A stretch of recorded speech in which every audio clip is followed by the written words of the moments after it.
Katie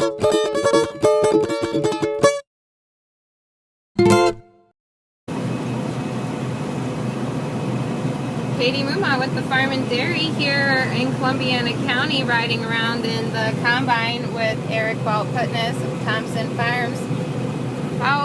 How's the harvest going so far, Eric? It's going pretty well so far. It was a dry summer, so we didn't really know what to expect for yield-wise, but surprisingly the beans have been coming in well. We've been pleased with what we've been getting so far.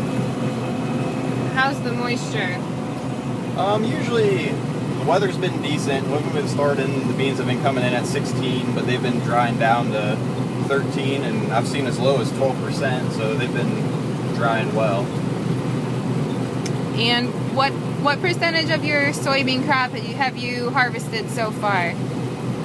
We've got a pretty good chunk in so far. We're probably around 75% done.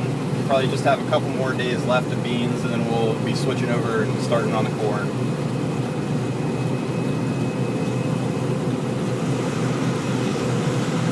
How many acres do you guys farm in total?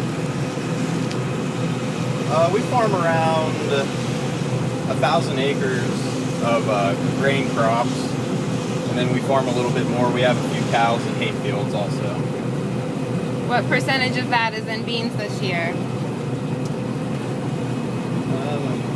Beans-wise, we have around 400 acres of beans this year.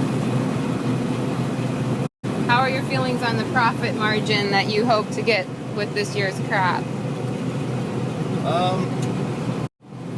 Profit-wise, we're happy with the yields that are coming in. They're surprisingly good. Now, the overall market is a little bit down, but we're lucky enough to have storage of our own, so hopefully we'll be able to keep it, and